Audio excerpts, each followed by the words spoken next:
अस्सलाम वालेकुम।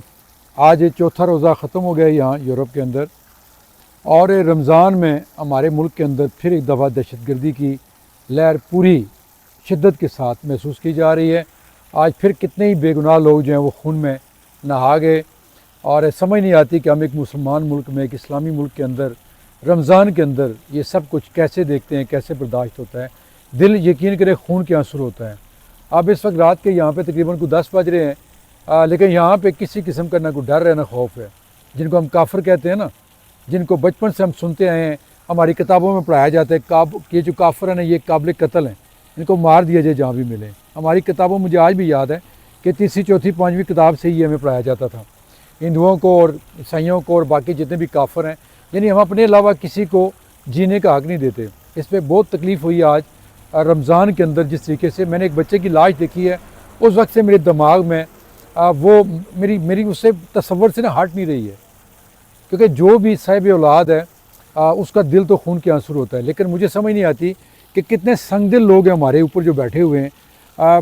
मेरी समझ से बिल्कुल बाहर है कि हम एक तरफ तो दावा करते हैं कि हम पूरी इस्लामी दुनिया की वाहिद एटमी क़ुव्वत हैं और दुनिया की नंबर 1 इंटेलिजेंस एजेंसी हमारी हैं। लेकिन मैं 85 से जब से होश संभाला है ये सुनते आ रहे हैं। 85 में आपको पता है जब के दौर में बम धमाकों का जो सिलसिला था वो बड़ी शिद्दत से शुरू हुआ था, आज तक वो ख़त्म नहीं हुआ।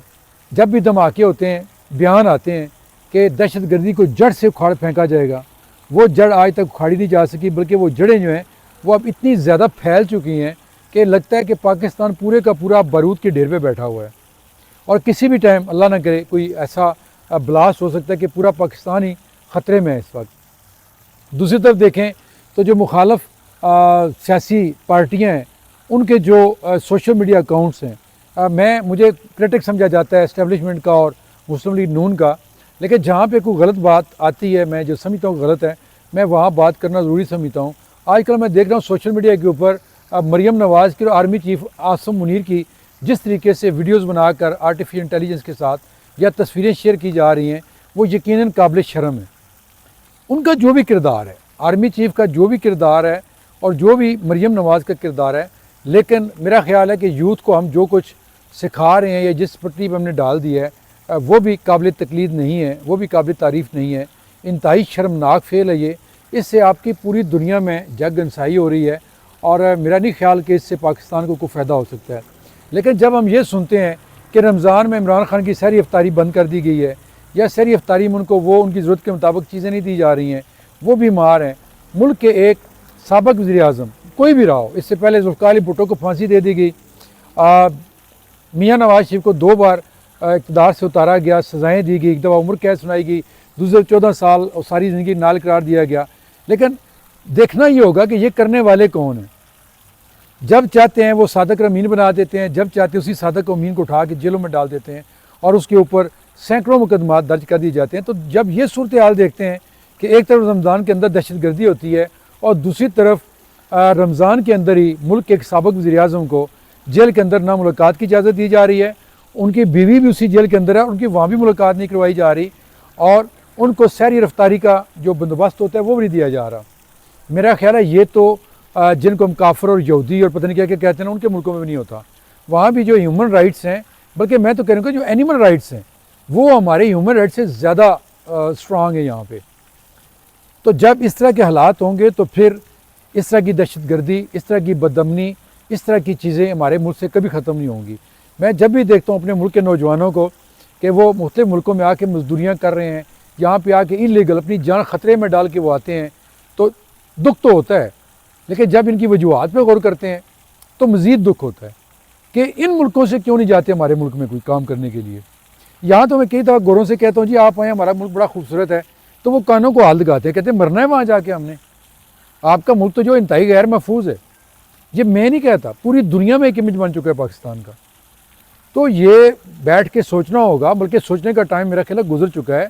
ये हाफिज़ मुनीर साहब को और बाकी जो इस्टेब्लिशमेंट के साथ जुड़ी होती हैं, कुव्वतें जुड़ी होती हैं, उन सबको सोचना होगा कि आखिर वो किस चीज़ का बदला ले रहे हैं पाकिस्तान से। भाई जी उन्होंने तो यहाँ पर नहीं रहना, वो रह भी रहे हैं तो किला नुमा घरों में रह रहे हैं, चारों तरफ उनकी सिक्योरिटी है, लेकिन आम पाकिस्तानी कहाँ जाए, वो कहाँ जाके छुपे। वो बच्चे, वो बच्चियाँ जो अभी एक जो वीडियो मंसूर अली खान ने की है, एक बच्ची, उसका सुना जाए, उसको धमकियाँ दी जा रही हैं, کیا کہاں جائے بندہ, کہاں جا کے کہاں سر پھاڑے اپنا بندہ.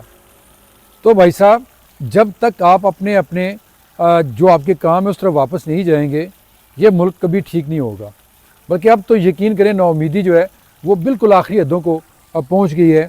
اور مجھے نہیں لگتا کہ میں نے کل ایک ویلاگ کیا جو ملٹری انٹیلیجنس کے کچھ افسران نے جو لوٹ مار کی ہے, اور یہ 100% میرے پاس اس کے سارے ثبوت بھی موجود ہیں.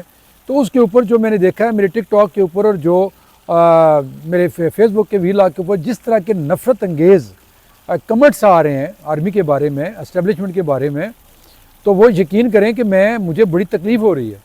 کیونکہ میرا تعلق اسی پاکستان سے ہے, اسی پاکستان آرمی جو ہماری پروٹیکشن کے لیے بیٹھی ہوئی ہے.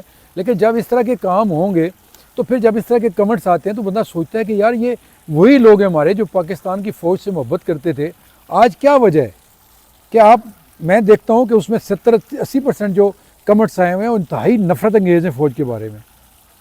تو یہ فوج کو سوچنا ہوگا اور فوری طور پہ آپ کو اپنے قدم واپس کرنے ہوں گے سیاست سے. آپ کہتے ہیں ہم سیاست میں نہیں ہیں, لیکن آپ سیاست میں ہیں, جس کی وجہ سے ملک جو ہے وہ ان حالات کو پہنچ چکا ہے کہ اب تو اس کی سلامتی خطرے میں ہے. آپ کہتے رہیں, پہلے بھی یہی کہتے تھے قطر میں بھی کہ کچھ نہیں ہو سکتا, لیکن پھر 2 ٹکڑے ہوا. اب عملاً تو کئی ٹکڑے ہو رہے ہیں, بلوچستان کے حالات دیکھ لیں, KP کے دیکھ لیں, لیکن کوئی نہ مانے تو پھر کیا کیا جا سکتا ہے. رمضان کا مہینہ ہے, دعا میں یاد رکھیے گا. اللہ حافظ.